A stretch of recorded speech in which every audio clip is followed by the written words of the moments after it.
warahmatullahi wabarakatuh. Hello Dabas friend, welcome back to our Dabas channel. Untuk hari ini materi kita akan membahas terkait swamedikasi di era pandemi COVID-19. Sebelum kita mulai diskusi kita hari ini, lebih baik kita panggil dulu bintang tamu kita, Bapak Danang Prawira Nugraha. Monggo Pak Danang. Ya. Pak Danang, gimana Pak? Siap. Kabarnya Pak Danang gimana? Alhamdulillah sehat-sehat semua ya. Semoga teman-teman dan friend semuanya juga pada sehat semua ya. Jangan lupa jaga kesehatan selama masa pandemi ini ya. Iya, itu ya Pak. Iya. Jadi materi kita hari ini itu terkait swamedikasi di era pandemi COVID-19 Pak. Iya, oke. Ya, jadi sebelum kita membahas lebih dalam terkait apa sih swamedikasi itu, mending kita kulitnya dulu ya Pak Danang. Silakan. Kalau dari Pak Danang, sebenarnya swamedikasi itu apa sih Pak Danang? Swamedikasi itu sebenarnya adalah pengobatan di mana kita mengetahui apa yang sudah kita alami, penyakit apa yang kita alami, dan kita mengobati dengan sendirinya tanpa adanya advice atau saran dari tenaga kesehatan maupun tenaga medis seperti itu. Jadi kita bisa mengobati sendiri penyakit yang ringan, ya penyakit ringan. Batasannya adalah penyakit yang ringan, dan kita bisa menyembuhkan. Kita bisa menggunakan obat-obat yang biasa dijual di toko obat atau di apotek, dan juga di beberapa minimarket itu yang bisa kita gunakan secara bebas seperti itu, tanpa menggunakan resep. Itu ya. Jadi swamedikasi itu penyakit yang ringan ya, perlu ditekankan ya Pak ya. Penyakit yang ringan.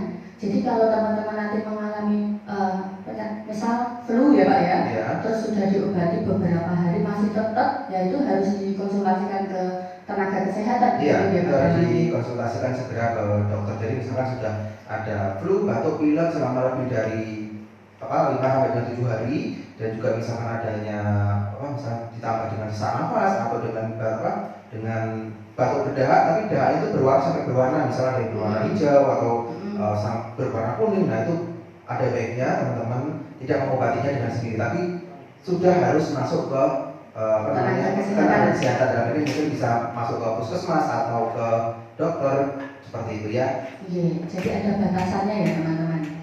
Kemudian kapan sih Pak Danang kita harus mengobati sendiri dan kapan kita harus ke dokter? Oke, jadi begini. Kapan kita bisa mengobati dan kapan kita harus ke dokter? Kapan kita harus mengobatinya? Kalau misalkan kita sudah tahu ini memang penyakit yang dalam tanda ringan, ya misalkan batuk, pilek cuma satu hari, kemudian setelah minum obat kemudian sembuh, itu kita masih bisa mengobatinya dengan pengobatan sendiri atau swamedikasi tadi. Tetapi kalau misalkan sudah berlangsung beberapa lama, misalkan lebih dari 1 minggu atau lebih dari 5 hari atau lebih dari 1 minggu, juga ditambah disertai dengan gejala yang semakin berat. Nah, itu ada baiknya kita segera menghubungi sarana kesehatan seperti menghubungi ke dokter atau ke puskesmas seperti itu. Jadi kalau misalkan ada perberatan gejala, itu jangan ditangani sendiri. Nah, itu sudah memang harus kita menghubungi tenaga kesehatan. Tapi kalau misalkan batuk, pilek gitu, misalkan kita batuk, pilek, kita beli obat yang biasa dijual di apotek atau bisa dijual di toko obat. Nah itu setelah minum 1-2 kali minum obat sembuh, ya sudah kita bisa menyetop penggunaannya. Tapi kalau misalkan kita adanya perburukan gejala, sebaiknya kita segera menghubungi tenaga kesehatan. Gitu ya. Jadi swamedikasi kapan sih kita harus ke dokter dan kapan bisa diobati sendiri tergantung dengan tingkat yang dirasakan oleh teman-teman semua. Kalau dirasa penyakitnya itu berat dan waktunya lebih lama daripada umumnya ya Pak, itu langsung menghubungi ke pelayanan kesehatan. Kemudian dalam melakukan swamedikasi itu memang keuntungannya ada ya Pak Danang? Ada pasti keuntungannya.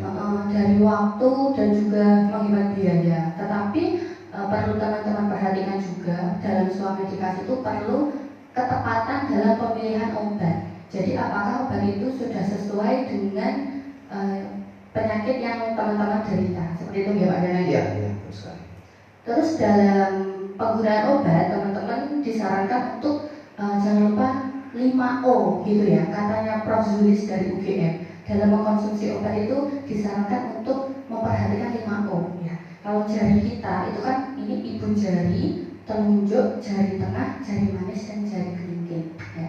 Kalau ini jari ibu jari berarti penggunaan obat sesuai dengan indikasi. Kemudian yang kedua jari telunjuk, nah itu sesuai dengan petunjuk. Yang ketiga jari tengah, cara penggunaannya jangan sampai salah. Kemudian yang keempat jari manis, berarti sesuai dosis. Dan yang terakhir jari kelingking, waspada efek samping gitu ya. Jadi dalam penggunaan obat harus tetap hati-hati.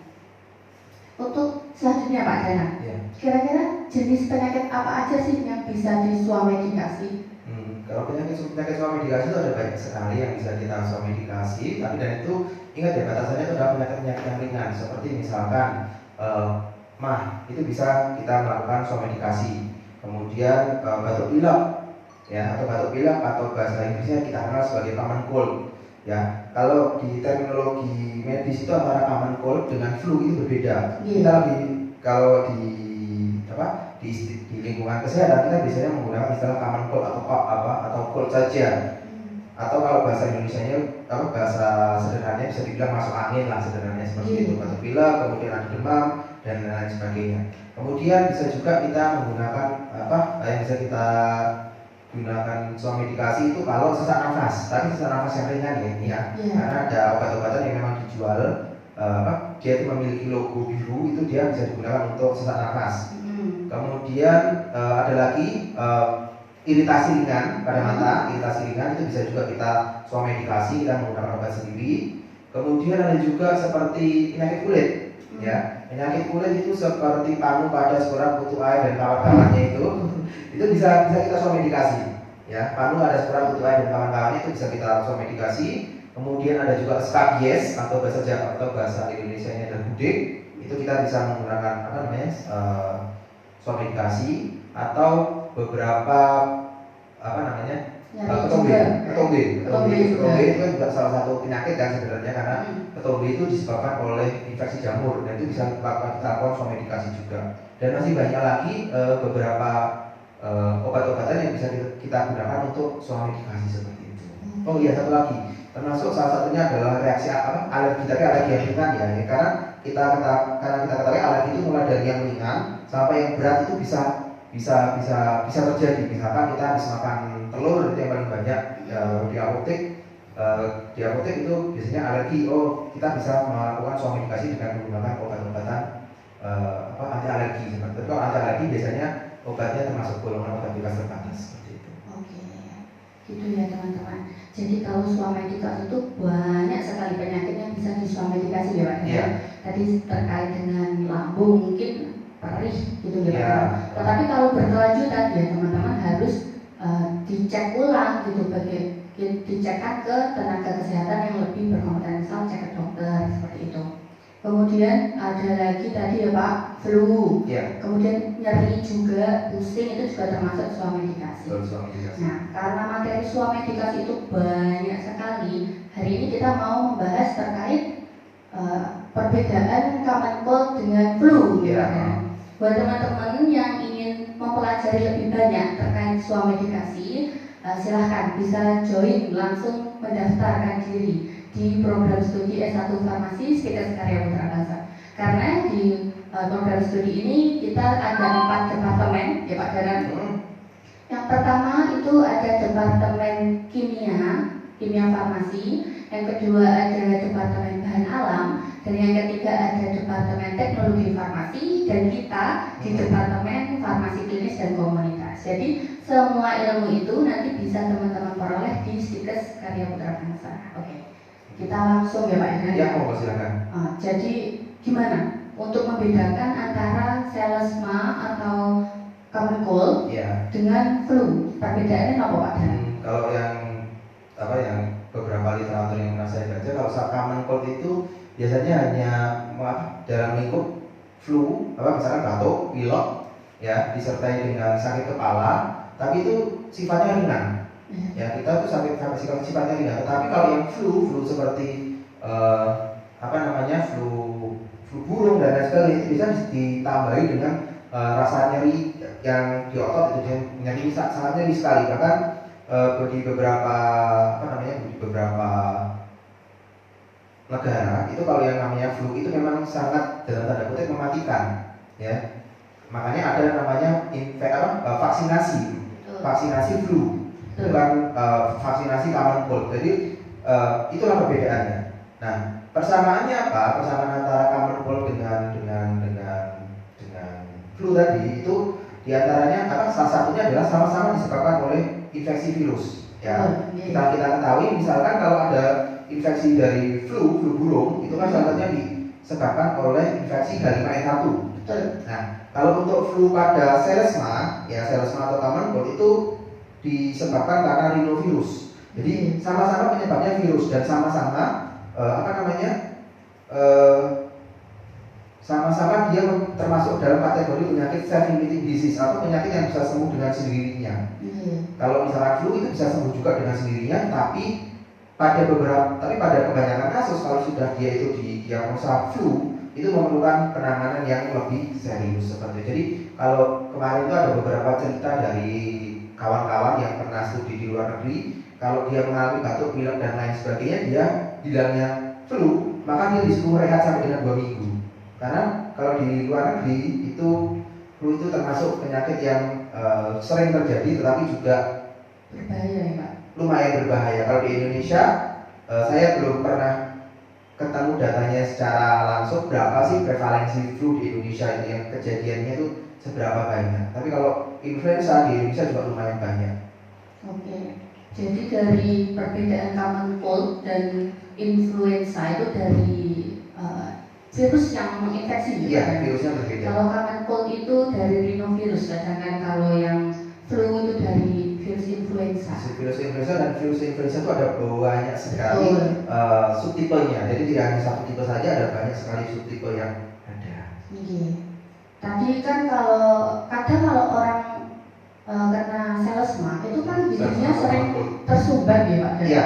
Itu kenapa kira-kira kok bisa sih orang kena virus tapi kok hidungnya tersumbat? Oke, karena karena biasanya itu kan disebabkan karena adanya masukan virus atau kalau bahasa medisnya itu disebut sebagai antigen atau senyawa atau zat-zat yang tidak seharusnya ada di dalam tubuh tapi masuk ke dalam tubuh.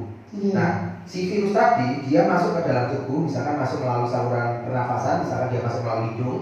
Nah, di dalam hidung itu dia mengalami hidung kan mesti memiliki pertahanan ya, tubuh kan memiliki pertahanan. Nah, tubuh itu memiliki pertahanan, dia akan melepaskan suatu zat-zat yang digunakan untuk melawan si virus tadi. Nah, maka tubuh akan melepaskan suatu senyawa yang namanya histamin. Oke, histamin ya. Histamin tadi itu salah satu efek di dalam tubuh, dia akan menyebabkan vasodilatasi atau pelebaran pembuluh darah.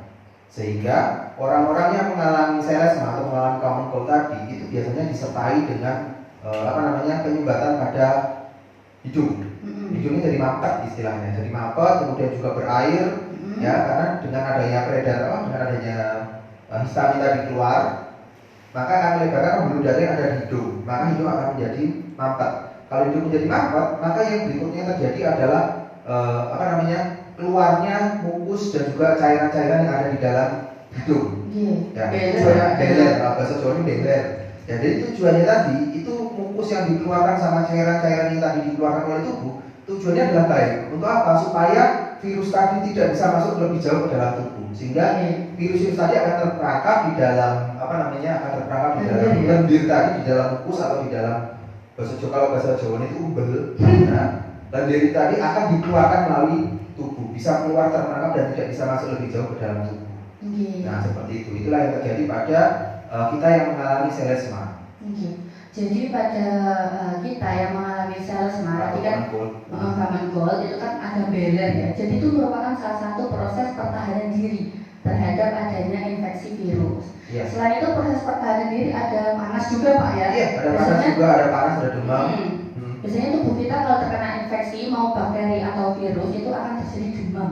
Gimana Pak? Kok bisa sih tubuh terjadi demam itu saat ada infeksi? Kalau di dalam tubuh itu biasanya di dalam tubuh ada yang namanya termostat yang ada di dalam tubuh atau pusat pengendali panas di dalam tubuh. Nah, tujuan dari panas itu sebenarnya adalah untuk mematikan bakteri-bakteri, mematikan virus-virus yang masuk ke dalam tubuh, sehingga dengan adanya infeksi tadi, maka tubuh, wah ini ada serangan dari luar. Bagaimana caranya supaya virus-virus tadi bisa mati? Salah satunya adalah dengan meningkatkan suhu tubuh.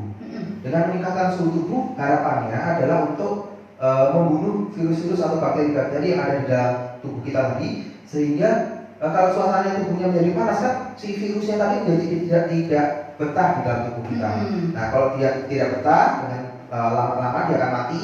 Ya kalau sudah mati maka dia akan tereliminasi dari dalam tubuh. Seperti itu juga. Itu yang terjadi di dalam tubuh kita saat kita mengalami common cold atau selesma tadi. Iya. Nah, selanjutnya Pak Danang, pasti teman-teman bertanya ini, kira-kira untuk terapi farmakologi, nah jadi di farmasi itu ada sebutannya. Ada yang namanya terapi farmakologi dan juga terapi non farmakologi ya Pak Danang. Betul. Kalau terapi farmakologi itu merupakan terapi menggunakan obat. Kalau non farmakologi itu selain obat. Nah, dan jadi ini tolong dijelaskan Pak Danang. Teman-teman pasti bertanya, kalau terapi farmakologi atau kalau sekena selesma atau flu itu obatnya apa sih Pak Danang? Oke, jadi begini. Kalau kita mengalami selesma itu gejalanya sangat bervariasi sekali, mulai dari batuk, kemudian adanya pilek, kemudian adanya hidungnya kalau nggak pilek tapi cuma bendek aja, mengeluarkan air saja, atau ditambah dengan pusing, kemudian demam dan lain sebagainya. Itu gejalanya sangat luas sekali, sehingga kita bisa memilih obat-obat yang kita sesuaikan dengan gejala yang muncul. Jadi jangan kalau misalkan kita mengalami batuk pilek aja kita mengkonsumsi obat yang mengandung paracetamol, ya nggak tepat juga tadi seperti yang Bu Ana tadi bilang bahwa harus 50 tadi yang kita perhatikan. Nah, kita bisa memilih obat-obat yang tepat. Kalau misalkan gejalanya kita mengalami panas atau demam atau pusing, kemudian ada pilek, kita bisa juga kalau misalnya ditambah batuk, maka kita menggunakan kombinasi obat-obat yang ada di sini. Nah, kalau misalkan pertama di dalam di masyarakat atau di pasaran itu kan banyak sekali obat-obat yang mengandung obat flu. Nah, kita harus tahu komponen-komponen apa yang ada di dalamnya sehingga kita bisa memilihnya dalam memilih obat dengan tepat. Nah, yang pertama adalah kalau kita mengalami demam atau panas, kita memilih obat yang mengandung paracetamol. Ya, kita memilih obat yang mengandung paracetamol itu yang paling penting. Nah, paracetamol itu memiliki efek untuk apa? Paracetamol itu memiliki efek untuk menurunkan demam yang pertama, dan juga yang kedua dia sebagai analgesik. Analgesik itu maksudnya gini. Jadi kalau yang pertama sebagai penurun panas, kalau misalkan kita terserang selesma, mengalami selesma, kita bisa dan juga mengalami demam, kita bisa mengkonsumsi paracetamol karena kalau tubuh kita mengalami panas, kita bisa paracetamol tadi untuk berfungsi untuk menurunkan demam yang terjadi. Atau kalau kita juga mengalami pusing, kita juga bisa menggunakan paracetamol tadi sebagai analgesik. Analgesik itu artinya adalah obat yang digunakan untuk menghilangkan rasa sakit atau menghilangkan nyeri di kepala seperti itu. Nah, tapi ada juga beberapa obat yang kalau bisa mengalami selesma, kombinasinya terpisah-pisah. Jadi obat batuk pilek sendiri, tapi juga ada yang ditambah sama obat analgesik yang lain. Misalkan kita yang paling sering adalah menggunakan ibuprofen kalau tidak menggunakan paracetamol. Tetapi kalau ibuprofen biasanya jarang sekali di dalam obat-obat yang sudah dalam bentuk kombinasi itu sangat jarang sekali. Yang paling umum adalah yang paracetamol tadi. Nah, yang kedua, kalau misalkan kita mengalami pilek di dalam selesma, kita menggunakan juga obat-obat yang mengandung dekongestan. Ya, obat-obat yang mengandung dekongestan itu ada apa saja sih? Yang ada beberapa obat yang mengandung dekongestan yang bisa digunakan sebagai dekongestan. Di antaranya yang pertama adalah fenilpropanolamin atau kita singkat bisa sebagai PPA. Yang kedua ada efedrin atau pseudoefedrin. Yang ketiga ada efedrin atau adrenalin. Yang ketiga adalah pseudoefedrin atau noradrenalin. Yang keempat adalah phenylephrine. Itu adalah obat-obat yang bisa kita gunakan sebagai dekongestan. Ya. Biasanya kalau dalam obat flu yang beredar di pasaran itu sudah mengandung salah satu di antara 4 ini. Ya, sudah mengandung salah satu di antara 4 ini. Nah, seperti saya jelaskan di awal tadi bahwa dalam keadaan selesma, orang-orang yang mengalami selesma itu biasanya juga disebabkan karena reaksi alergi kan. Nah, dalam obat-obatan yang beredar di pasaran itu mesti juga mengandung obat yang mengandung antihistamin atau anti alergi. Yang paling sering digunakan adalah chlorpheniramine maleat atau yang biasa dikenal sebagai CTM. Jadi kalau zaman saya kuliah dulu ada beberapa teman-teman yang singkatan dari CTM itu apa? Panjangan dari CTM itu apa sih? Jawabnya rata-rata adalah chlorpheniramine maleat. Sebenarnya CTM itu panjangan dari chlortrimeton. Dan chlortrimeton itu adalah nama lain dari dari CTM tadi. Jadi masih banyak yang kurang paham juga. Itu waktu di semester 1 zaman saya kuliah dulu. Lalu kalau yang sekarang sudah paham, insya Allah. Kemudian ada juga di antara setelah tadi analgesia antipiretik, kemudian ada juga diclofenac, ada antihistamin, dan obat yang paling sering ada dalam kombinasi obat selesma atau obat common cold itu berikutnya adalah obat batuk. Ya, obat batuk. Obat batuk itu ada beberapa jenis karena kita ketahui bahwa obat-obat batuk itu ada dua macam, yaitu obat batuk untuk batuk yang berdahak sama batuk yang berdahak. Itu jelas berbeda sekali.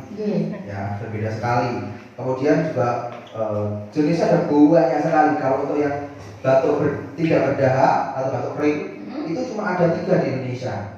Apa saja Pak itu Pak? Cuma ada yang beredar, cuma ada di Indonesia itu cuma ada 3. Yang pertama adalah kodein.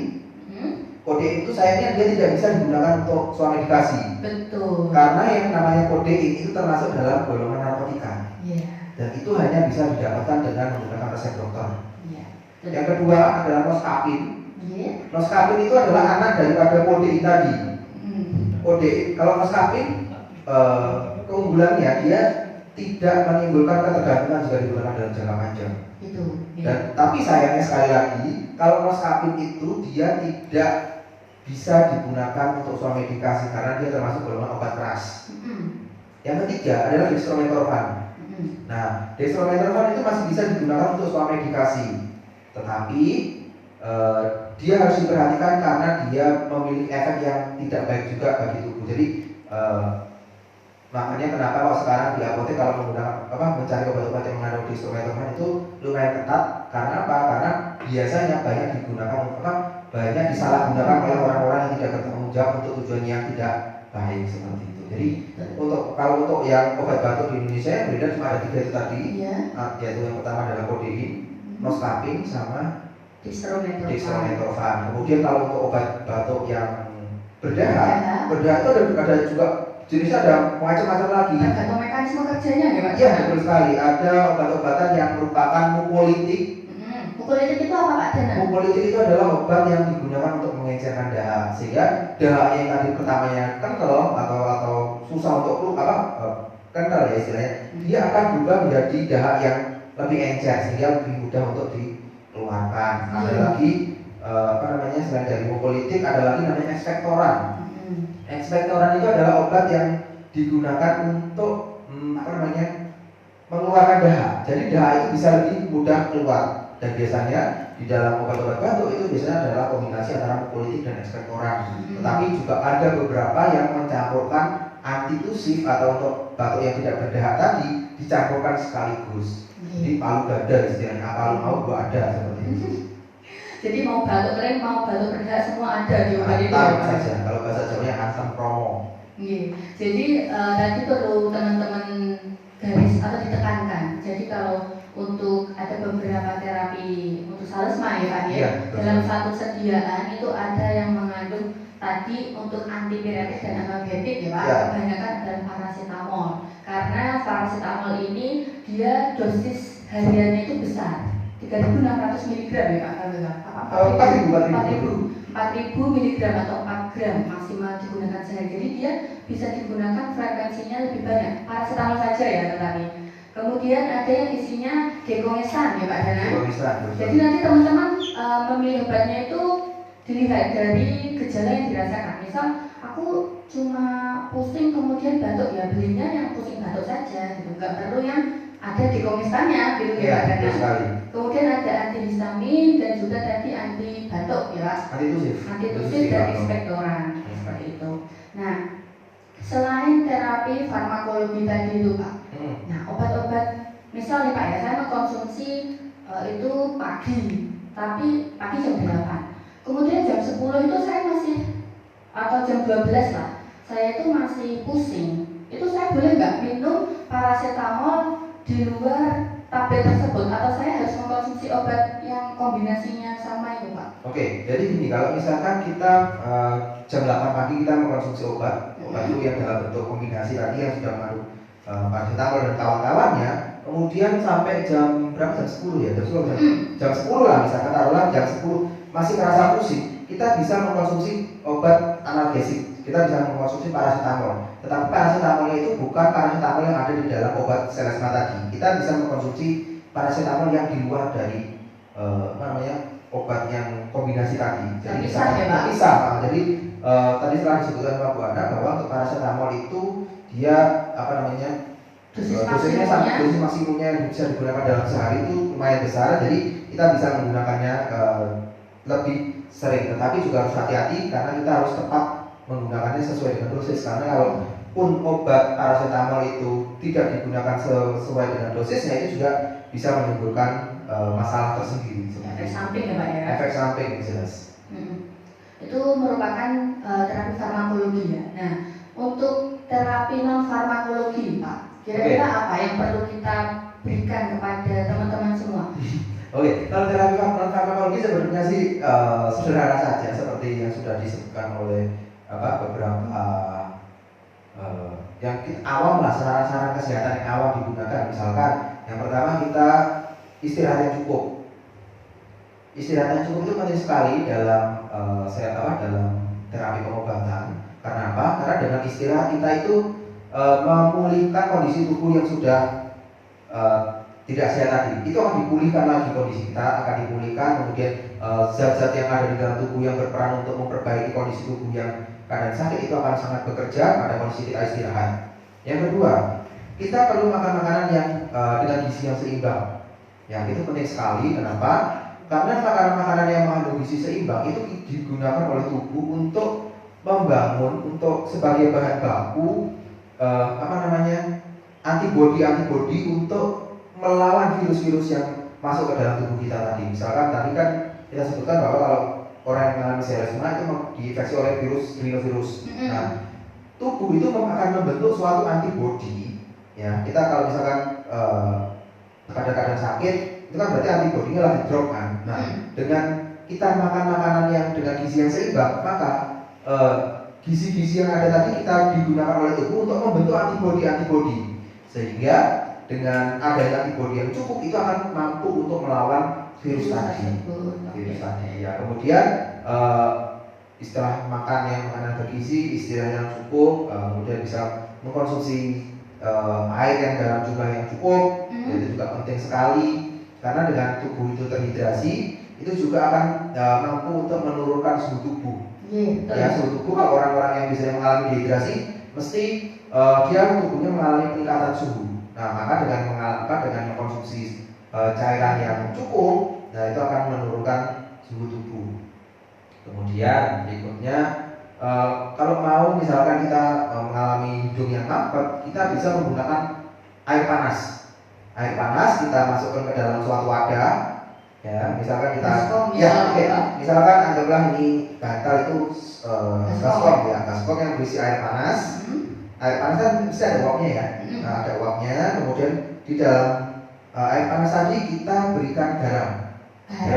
Garam di dapur itu Pak? Iya, garam dapur, garam apapun itu kita masukkan dalam jumlah yang cukup, ya misalkan sekitar 2 sendok atau 3 sendok, kita aduk. Nah, uapnya itu kita gunakan untuk hirup, ya. Itu akan kita hirup uapnya, ya biasanya ditambah sama anduk, ditutup sama anduk ini. Nah, biar tidak kemana-mana. Ya, uapnya biar tidak kemana-mana dan biar fokus, nanti bisa kita hirup, ya uapnya bisa kita hirup. Setelah kita hirup, nah itu dengan uap yang berisi garam itu juga memiliki efek untuk mengencerkan mukus-mukus atau mengejarkan lendir-lendir yang ada di hidung atau di saluran pernafasan kita. Jadi kita bisa menghirupnya melalui hidung atau juga kita bisa menghirupnya melalui mulut seperti itu. Nah, itu beberapa saran yang penting untuk terapi farmakologi dan non farmakologinya seperti itu. Oke. Jadi untuk teman-teman nanti, misal ada sanak saudara atau teman-teman sendiri yang mengalami flu atau common cold gitu ya Pak. Iya. Nah, itu bisa diterapkan untuk terapi farmakologi dan farmakologinya. Ya, nanti kalau misalnya masih ada pertanyaan bisa tulis di kolom Iya. komentar. Silakan bagi teman-teman yang mau bertanya langsung chat saja di kolom komentarnya ya. Kalau ada pertanyaan-pertanyaan apa gitu bisa juga ditulis di kolom komentar. Tapi kalau kalian masih pengen tahu lebih jauh lagi mengenai soal medikasi dan juga pengen tahu lagi mengenai pengobatan farmakologi dan lain sebagainya, silakan juga bergabung di Situs Karya Putra Bangsa ya. Nanti silakan klik aja di Instagram kita, ya klik di Instagram kita bagaimana proses dan alur pendaftarannya seperti itu. Oke, siap. Kemudian Pak Danang, ada yang saya tanyakan lagi. Pada pasien yang memiliki kondisi khusus, misal hipertensi, diabetes, nah penggunaan obat-obat untuk selesma atau common cold itu ada yang perlu diperhatikan nggak Pak? Oke. Kalau untuk hipertensi biasanya ada beberapa obat-obatan yang yang sebaiknya dihindari. Seperti obat-obatan yang mengandung dekongestan itu sebaiknya kalau orang yang mengalami hipertensi itu sebaiknya memilih obat-obatan yang mengandung isinya adalah fenilpropanolamine sama phenylephrine. Itu relatif lebih aman dibanding dengan menggunakan efedrin maupun pseudoefedrin. Karena apa? Karena pseudoefedrin dengan efedrin itu dapat memiliki efek untuk meningkatkan tekanan darah. Ya, jadi kalau selama pasien flu sebaiknya itu mengkonsumsi obat-obatan yang dekongestannya itu mengandung fenilpropanolamine atau phenylephrine karena walaupun dia meningkatkan tekanan darah tetapi tidak setinggi 2 ini tadi. Nah, dan juga kalau orang-orang yang mengalami hipertensi ada baiknya juga jangan sampai putus obat. Jadi obatnya juga harus tetap diminum walaupun gimana kondisinya seperti itu. Jadi buat teman-teman nanti misal ada sanak saudara ataupun nanti bercita-cita menjadi tenaga kesehatan ya Pak dalam memberikan obat itu perlu diperhatikan terkait riwayat penyakit pasiennya ya. Kalau pasien yang menderita hipertensi jangan lupa lebih dihindari penggunaan pseudoefedrinnya ya Pak. Pseudoefedrin dan efedrin ya. Meskipun misalnya terpaksa adanya obat itu misal Pak ya. Misal adanya kandungannya pseudoefedrin maka kita perlu menyampaikan kepada pasien tersebut untuk memonitoring tekanan darahnya ya Pak Danang. Tapi biasanya kalau untuk penggunaan obat flu kan biasanya cuma 1-2 hari lah ya. Tapi kalau misalnya flu-nya tadi sudah sampai dari seminggu, ya tapi yang mau nggak mau harus ke dokter seperti itu ya. Atau ditambah misalkan 2 hari tapi kondisinya drop atau memburuk ya wes segera ke dokter aja. Tapi kalau misalkan cuma 1-2 hari, insya Allah memang ada peningkatan tekanan darah tapi dia itu tidak signifikan. Nah makanya tadi seperti saya jelaskan di awal bahwa orang-orang yang mengalami kondisi mengalami hipertensi tadi memang juga harus tetap mengkonsumsi obatnya walaupun dia juga mengkonsumsi obat obat flu tadi. Nah sebaiknya kalau misalkan kita mengkonsumsi beberapa obat sekaligus sebaiknya itu memang dijeda. Jedanya itu sekitar 2 jam lah. Jadi misalkan dari jam 8 misalkan tadi sudah mengkonsumsi obat selesmanya atau obat farmakolognya, maka jam 10 itu baru bisa minum obat antihipertensinya. Atau dibalik nggak apa-apa. Jadi tinggal kalau orang dulu bilang farmasi itu lagi artis, jadi ada seninya, jadi mengatur bagaimana mengkonsumsi obatnya itu juga itu merupakan suatu seni, ya kan? Jadi ya memang juga disesuaikan juga dengan kondisi pasien. Jadi nggak serta-merta misalkan harus sakit jam sekian ya kan juga. Jadi kita harus bisa mengatur seenaknya, bukan seenaknya tapi senyaman pasien dan juga bagaimana obat tersebut aman digunakan oleh pasien seperti itu. Ya. Kemudian Pak, tadi kan udah terapi farmakologi untuk selesma atau common cold. Nah, di masa pandemi kayak gini nih Pak kan rawan ya Pak ya, takut gitu. Antara perbedaan nanti saya jangan kena COVID, nanti saya jangan ini cuma flu biasa. Nah, daripada kena, mending kan kita menjaga ya Pak ya. Dia payung sebelum hujan ya nggak teman-teman. Jadi mending kita jaga-jaga gimana sih Pak caranya biar tubuh kita itu lebih fit gitu. Kita perlu konsumsi apa? Kalau dari farmakologi ya? Kalau dari segi farmakologinya, yang pertama kita bisa mengkonsumsi vitamin. Multivitamin dan mineral itu juga penting kita gunakan kalau misalkan kita makan yang nggak teratur dan sebagainya. Kita bisa mengkonsumsi multivitamin dan mineral sebagai tambahan. Kemudian kita bisa juga mengkonsumsi suplemen-suplemen yang itu bisa meningkatkan sistem imun. Ada yang mengandung meniran, ya, ada yang mengandung meniran, ekstrak meniran, ada juga yang mengandung ekstrak esinase. Itu bisa kita konsumsi menggunakan selama masa seperti ini. Jadi bisa menggunakan multivitamin dan mineral, kemudian kita bisa juga menggunakan ekstrak meniran, bisa juga kita mengkonsumsi ekstrak esinase. Ada banyak sekali yang bisa kita gunakan. Selain itu juga ada beberapa hal yang perlu kita perhatikan selama masa pandemi. Kita juga harus tetap memperhatikan protokol kesehatan. Misalkan kalau kita bepergian, sebaiknya juga sedia hand sanitizer. Hand sanitizer kan sekarang ada yang kecil-kecil, yang ini yang pocket istilahnya, yang gampang digunakan. Sudah tidak langka lagi loh Pak. Langka lagi ya. Kemudian juga menggunakan masker. Ya, masker itu penting. Kalau selesma itu sebenarnya penyakit yang ringan, tapi juga bisa nyebar. Sama seperti flu juga. Jadi kalau kita mengalami selesma, ya udah pakai masker aja, aman. Kita nggak mulai orang-orang lainnya. Ya. Kemudian juga istirahat yang cukup. Ya, istirahat yang cukup itu juga penting. Oh ya, sama satu lagi, jangan lupa bahagia. Itu penting juga kan? Dengan hati yang bahagia, ya maksudnya dengan hati yang bahagia, maka tubuh itu juga akan mengeluarkan hormon-hormon yang membuat endorfin, ya. Salah satunya akan mengeluarkan hormon endorfin yang akan merelaksasi pembuluh darah dan lain sebagainya. Itu penting sekali untuk kita perhatikan selama masa pandemi seperti ini. Dan juga bahagia itu akan meningkatkan sistem imun yang jelas. Pasti itu Pak ya. Ya. Oke, tadi Pak Dana mau bahas terkait vitamin dan mineral ya Pak. Iya. Vitaminnya itu setahu saya Pak ya, ada vitamin C, zinc, terus apa lagi Pak ya? Ada magnesium juga, nah itu sebagainya. Gimana, vitamin D juga ya Pak ya? Iya, vitamin D juga bisa kita gunakan. Vitamin D itu juga selain efeknya ada beberapa. Yang pertama adalah dia bagus untuk tulang. Bagus untuk tulang karena apa? Vitamin D itu dia akan akan meningkatkan kepadatan tulang. Selain itu juga vitamin D juga berperan dalam proses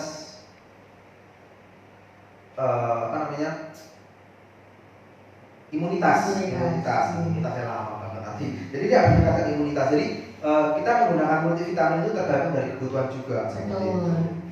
Tadi ya, jadi untuk teman-teman untuk menjaga daya tahan tubuh itu bisa mengkonsumsi vitamin C ya Pak ya? Yes, vitamin C. Jadi vitamin C aman nih Pak dikonsumsi tiap hari?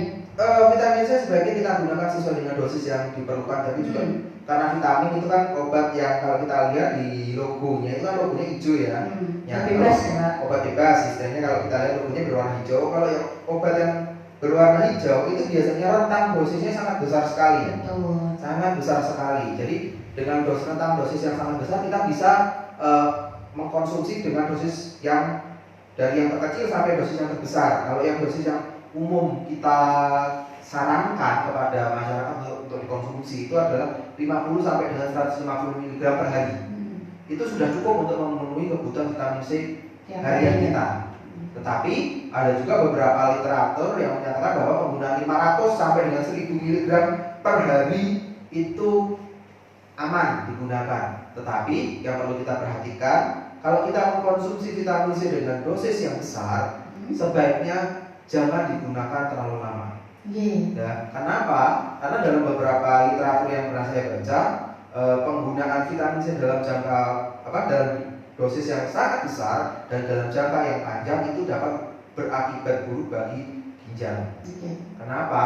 Karena sekarang udah nggak musim pakai lagi ya. Jadi kalau zaman dulu kalau misalkan musim pakai minum vitamin C dalam dosis besar, maka akan muncul batu akik di ginjal kita. Bisa diambil Pak ya? Ya, itu juga pernah ada dulu, saya pernah diceritain sama beberapa sejawat juga dan juga beberapa rekan dokter, guru saya yang dokter itu dulu ada pasien yang mengalami batu ginjal, begitu dioperasi bilangnya batu ginjalnya jangan dibuang. Nah, jangan dibuang ya, begitu selesai operasi ditunjukkan ini Pak batunya. Setelah ditunjukkan batunya, kemudian pada kontrol berikutnya si pasien tadi menunjukkan cincinnya. Bagus gak dok? Nah, dok, apa Pak ya? Ya itu batu yang kemarin itu sudah dalam bentuk akik.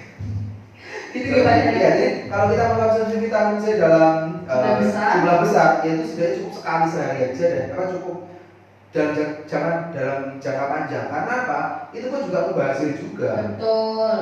Karena yang kebutuhan kita tadi cuma 150 sampai 150 mg. Kalau kita mengkonsumsi lebih dari itu, akhirnya akan terbuang melalui urin. Jadi yang keserap di dalam tubuh kita itu cuma 150 mg mentok, nggak lebih. Gitu. Ya, selain itu kan vitamin C larut air ya Pak, maka dia lebih mudah terekspresi. Lebih mudah terbuang. Ya, jadi untuk meningkatkan daya tubuh tadi ya bisa mengkonsumsi vitamin C sesuai dengan dosis ya. Iya, sesuai dengan dosis. Nanti diingat-ingat ya teman-teman. Kemudian vitamin C, kemudian zinc juga bisa ya Pak? Ya, zinc itu juga bisa. Sekarang sudah banyak sediaan yang mengandung multivitamin. Jadi dalam satu kapsul atau dalam satu tablet itu isinya vitamin C, D, B kompleks dan kawan-kawannya. Kemudian ada juga magnesium, kemudian zat besi dan kawan-kawannya juga. Itu dalam satu tablet sehingga kita nggak perlu minum satu-satu, minum sekaligus sudah mengandung vitamin dan mineral yang dalam jumlah yang memadai dan jumlah yang cukup itu sudah ada sekarang. Dan zinc itu juga itu penting juga digunakan karena dia dapat membantu meningkatkan kalau bahasa medisnya dia itu akan sebagai kofaktor untuk proses imunitas. Jadi dia tidak meningkatkan sistem imun secara langsung, tapi dia sebagai bahan baku untuk meningkatkan sistem imun seperti itu. Iya, betul sekali. Ya, jadi selain mengkonsumsi tadi ada vitamin dan mineral, ada beberapa jenis ekstrak ya Pak ya? Iya. Ada meniran sama apa tadi Pak sebutnya? Esinase. Ya. Jadi esinase air. Itu biasanya yang warnanya pink-pink itu loh Pak ya? Ya, itu warna pink itu biasanya mengandung esinase. Tapi kalau yang warnanya hijau-hijau itu biasanya mengandung meniran. Iya. Untuk kedua ekstrak ini Pak, itu apa aman kalau dikonsumsi secara terus-menerus kayak tadi kan buat jaga-jaga nih Pak? Ya. Biar daya tahan tubuhnya itu tetap bagus di masa kayak gini. Gimana? Boleh nggak? Jadi kalau dalam beberapa penelitian yang sudah pernah saya baca, kalau meniran saya belum pernah ketemu berapa lama dia bisa dikonsumsi secara terus-menerus. Karena di beberapa literatur itu dia disebutkan bahwa meniran itu sebagai imunostimulan ya. Imunostimulan itu dari katanya ada imuno dan stimulan. Kalau imuno berarti kekebalan tubuh, stimulan untuk meningkatkan. Jadi kalau beberapa literatur yang pernah saya baca, tapi kalau ada rekan-rekan di sini menemukan literaturnya nanti bisa saling berbagi, saling share. Imunostimulan itu setahu saya dan beberapa literatur yang pernah saya baca itu masih aman digunakan untuk jangka panjang. Tetapi kalau untuk beberapa literatur yang pernah saya baca juga itu menunjukkan bahwa obat yang mengandung esinase itu sebaiknya tidak digunakan lebih dari 2 bulan secara terus-menerus. Karena apa? Beberapa ahli, beberapa literatur itu mengkategorikan esinase itu sebagai imunomodulator. Imunomodulator itu kalau dari segi katanya itu dari kekebalan modulator itu memodulasi atau mengatur. Jadi pada saat sistem imun kita turun, dia akan meningkatkan sistem imun kita. Tetapi kalau imun kita sudah bagus, tetapi kita konsumsi esinase dalam jangka panjang, itu dia malah akan menekan sistem imun kita. Jadi sistem imunnya akan drop. Jadi di beberapa literatur sebaiknya kalau imunomodulator seperti ekstrak esinase tadi tidak digunakan secara terus-menerus dalam waktu 2 bulan. Jadi sebaiknya kita mengkonsumsi esinase itu kalau pas perlu saja. Jadi jangan terus-terusan karena sakit takut jadi minum terus juga nggak baik juga. Jadi karena parno nggak boleh ya parno waspada harus, parno nggak boleh. Jadi ini tadi teman-teman buat meningkatkan atau menjaga daya tahan tubuh itu bisa tadi ya Pak, istirahat yang cukup, kemudian makanan konsumsi yang sehat, ya, kemudian hindari stres, terus jangan lupa tadi mengkonsumsi vitamin dan mineral dengan dosis yang sesuai. Kemudian di saat imunitas lagi turun, ya, itu baru teman-teman bisa mengkonsumsi ekstrak yang mengandung esinase atau apa tadi Pak? Meniran, gitu ya. Oke, selanjutnya ini kayaknya waktunya sudah mau habis ya Pak? Tinggal 15 menit lagi. Tinggal 15 menit lagi, itu masih panjang. Gimana ini? Apa ada monggo teman-teman yang mau mau mengajukan pertanyaan, silakan langsung komen ya. Ya, langsung komen aja. Nanti kalau ada pertanyaan-pertanyaan silahkan di komen. Ya. Nanti juga ada di YouTube ya nanti ya. Ya nanti juga kalau ada di YouTube silahkan juga nanti ditanyakan atau di kolom komentar nanti bisa ditanyakan. Tapi kalau mau lebih tahu lebih jauh lagi mengenai penggunaan obat, ya silahkan klik Instagram Psikias Karya Putra Bangsa. Di situ ada ada kontak personnya. Nanti kalau mau mendaftar silahkan di situ. Ya, langsung ya Pak. Langsung saja. Join bersama kita. Join bersama kita, nanti akan ketemu sama Bu Ana, juga akan ketemu dengan saya lagi di beberapa semester depan kalau bergabung dengan kita. Iya. Ini kayaknya nggak ada yang tanya Pak ini Pak. Nggak ada yang tanya kan? Ya. Pas saya tanya lagi Pak ini Pak. Oh, silakan. Oke, coba ya Pak. Ini pertanyaan terakhir saya Pak. Ya. Tadi kan kita membahas soal medikasi di masa biasa Pak ya. Nah ini kan kita sekarang di masa pandemi. Ada nggak sih Pak perbedaan soal medikasi yang dapat kita berikan ke masyarakat itu di perbedaan di masa biasa dengan masa pandemi itu ada perbedaannya buat Pak? Kalau menurut saya itu tidak, perbedaannya ya tadi kita harus juga memperhatikan protokol kesehatannya yang saya pertama. Kita memperhatikan kita harus berpergian dari mana, ya kan, dari mana, kemudian bersama siapa dan lain sebagainya. Jadi kalau misalkan kita curiga bahwa diri kita terkena apakah terpapar atau tidak, ya sebaiknya kita melakukan pemeriksaan di sarana kesehatan yang bisa melakukan swab antigen ya, swab antigen seperti itu. Jadi kalau untuk obat-obatnya sebenarnya sih tidak ada perbedaan yang signifikan ya, karena memang obat-obat yang kita gunakan untuk penyakit selesma atau penyakit kambuh tadi ya itu juga. Tapi kalau misalkan tadi seperti saya bilang di awal bahwa kalau kita mengalami perburukan gejala ya dalam beberapa hari, misalkan dalam 1 hari atau 2 hari mengalami perburukan gejala, misalkan batuk pilek, kemudian juga ada sesak nafas, ya sudah mau nggak mau kita harus ke sarana kesehatan karena kita nggak tahu kan apakah kita terkena atau enggak, kan nggak tahu kalau nggak kita periksa seperti itu. Kalau misalkan nanti teman-teman mau tertarik ingin tahu bagaimana sih cara memeriksa penyakit COVID atau apa, silahkan juga gabung ke Psikias Karya Putra Bangsa karena kita juga memiliki D3 analis kesehatan yang bisa mengetahui yang biasanya membantu penegakan diagnosa oleh dokter. Ini sebenarnya si pasien ini kenapa sih seperti itu ya, kita bisa join juga bagaimana mengenai penggunaan PCR karena kita juga memulai PCR yang bisa gabung dengan kita di Psikias Karya Putra Bangsa di prodi analis seperti itu. Jadi sebenarnya kita balik lagi ke pengobatan soal medikasi selama masa pandemi, sebenarnya sih nggak ada perbedaan yang signifikan seperti itu. Jadi tinggal prinsipnya kalau ada perburukan ya wis gerak dokter itu aja wis. Dan menerapkan new normal ya Pak ya? Ya, bedanya new normal. Oke. Saya kira untuk pembahasan kita hari ini sudah cukup panjang lebar ya Pak Danang ya. Oke. Karena tidak ada pertanyaan dari teman-teman, saya cukupkan untuk diskusi kita hari ini. Semoga apa yang kita diskusikan bersama bisa bermanfaat untuk kita semua. Oke, sekian. Wassalamualaikum warahmatullahi wabarakatuh. Kata rasa istimewa.